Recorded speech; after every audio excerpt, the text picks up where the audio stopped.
Hi, my name is Verlaine Todd, and my graphic novel title for this month is I Kill Giants, written by Joe Kelly, art and design by J.M. Ken Nimura. Publishing company is Image Comics Incorporated. There is a total of 221 pages in this story. I Kill Giants is a genuine graphic novel, but it has since its publication as a graphic novel been adapted into a full motion film. Act 1 ends on page 56. The protagonist, which is Barbara, her life has been set up really, really good in Act 1. We see that she is a bit quirky, and her home life is a little disarrayed and crazy. Act 2 starts on page 58 and ends on page 130. And Act 3 starts on page 132 and ends on page 191. It fits our model because Acts 1 and 2 are probably about 1/4 of the book apiece. And then Acts 1 and 3 are about 1/4 of the book. And Act 2 makes up the majority of the book, being about, roughly a little more than half. So it does fit our model for the 3-act structure very well. This story is Barbara's story, who is our protagonist. Her mom is dying, and Barbara is not really taking it too well. She's kind of, she's a Dungeons and Dragons fanatic. She's like really obsessed, and she has, instead of dealing with the death of her mom, she has begun to make the whole Dungeons and Dragon thing like a reality. Like, she sees all these invisible creatures, giants, titans, and she calls herself a giant killer because she believes that she has to kill giants. And she has this weapon that she has created, that she carries around in this pouch that she keeps on her. It kind of looks like a pocketbook, and her weapon is called Kavaski, and she's pretty much the monster that she's running from in this story is facing the death of her mom, really. Like, you'll even see pieces when she is trying to go upstairs to go to her room. It's like, oh, there's this creature hiding in the shadows, in this room, this closed door. And then later on we found out that it's actually her mom's bedroom that she's been avoiding because she doesn't want to see her mom sick. She doesn't want to face the fact that her mom is dying.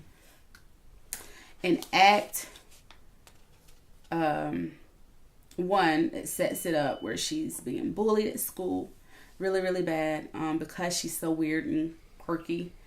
And at the end of Act 1 is when she's like really in full blown, I'm preparing for the giant. She meets this girl named Sophia, and she's pretty much ostracized herself intentionally from everybody. But she allows this girl Sophia into her life, and they become friends.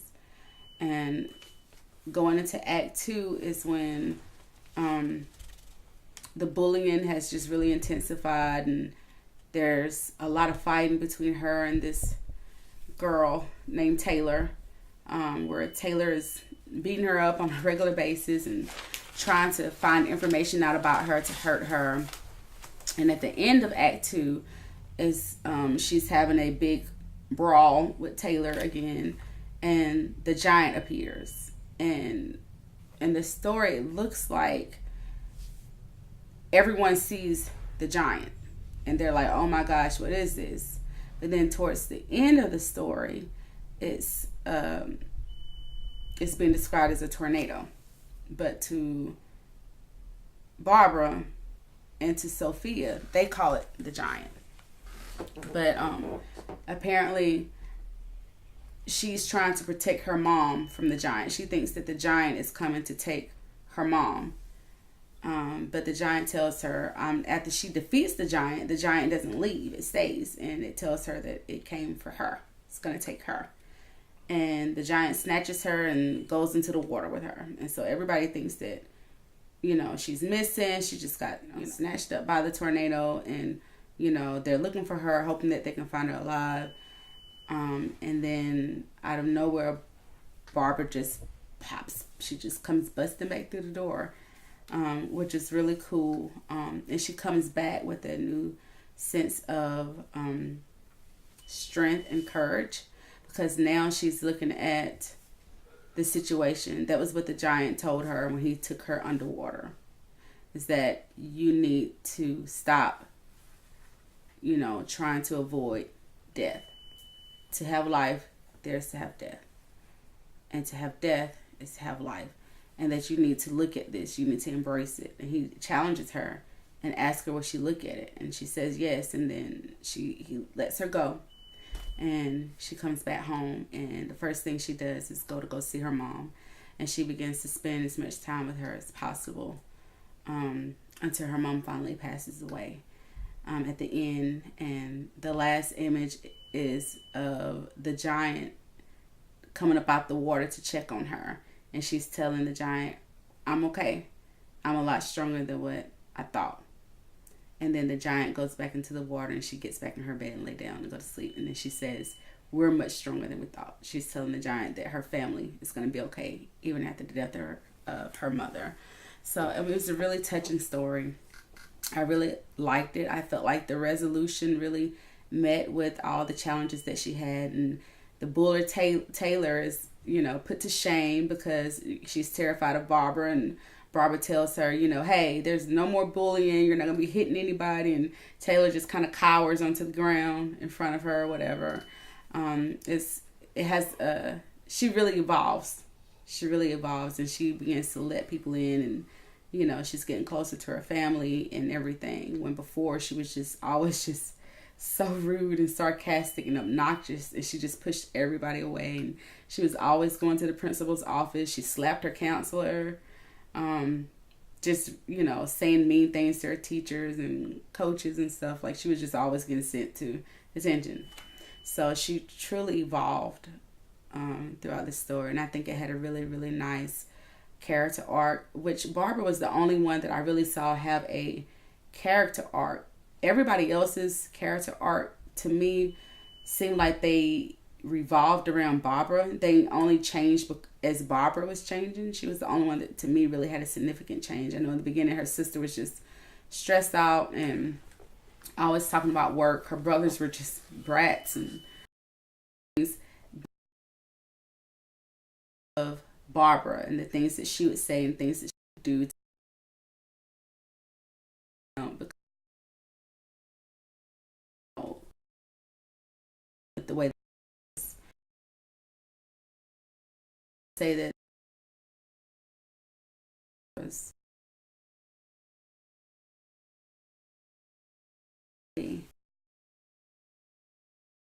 where she lived.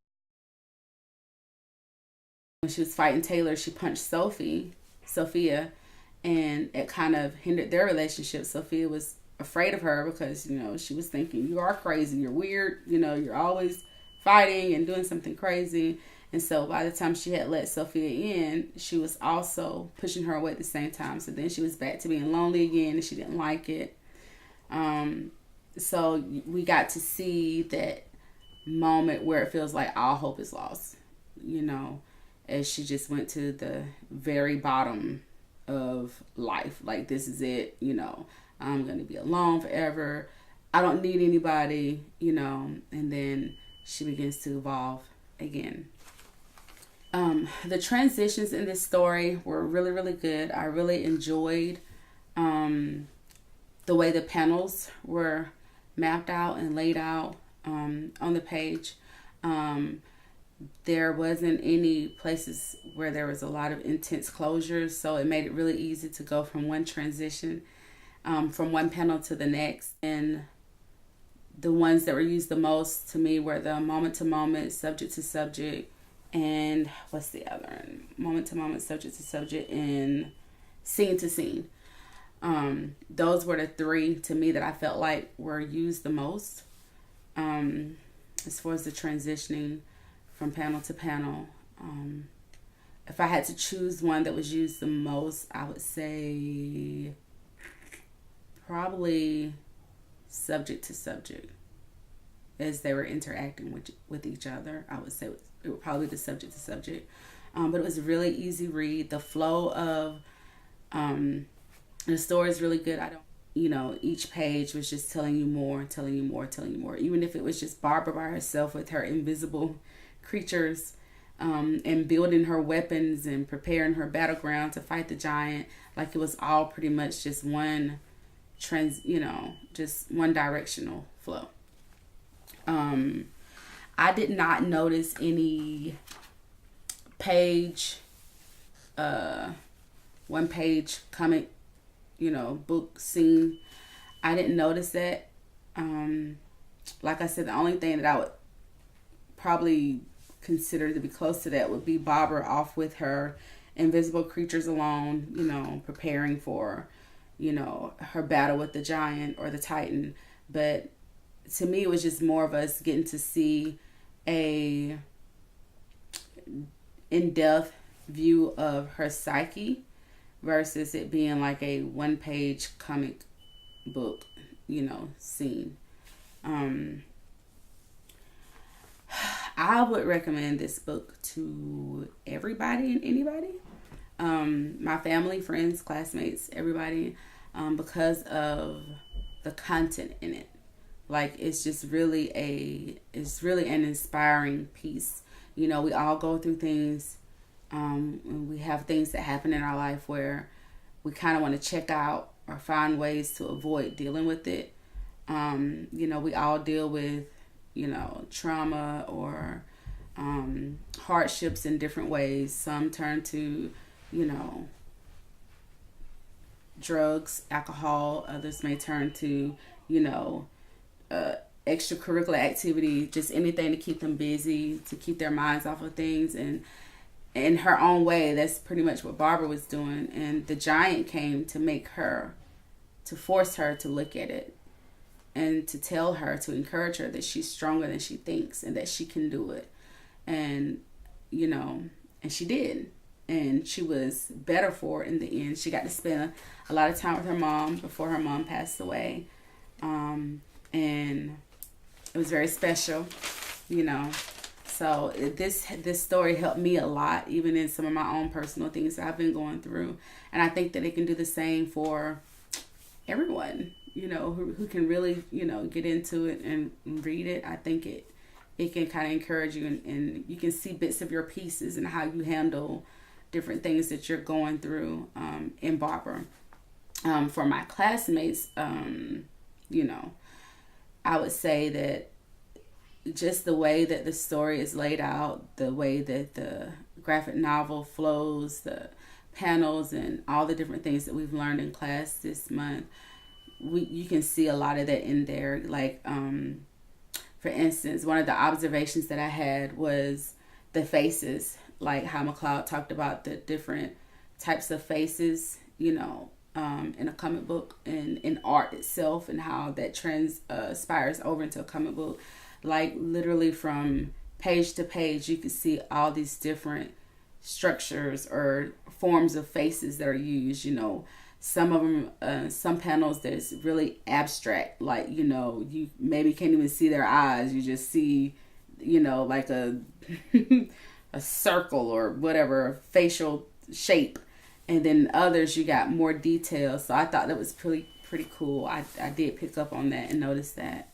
A fun fact that I would say was J.K. was saying that Barbara is loosely based off of a 5th grade version of his kindergarten daughter at the time. I thought that was pretty neat. I know as artists and writers, we kind of pick up, our characters from different things we see and experiences and things like that. But I just thought that was pretty, nice perspective for him to take his daughter at her kindergarten years and try to imagine her in her 5th grade stage. So I just thought that was pretty cool. But Yeah, I really enjoyed reading this. I like sat down and read it in one sitting. It is a really good read, and I recommend all of you guys to check it out if you have time. You know, that loose leisure reading that we get to do. I would definitely recommend I Kill Giants. Thank you for watching.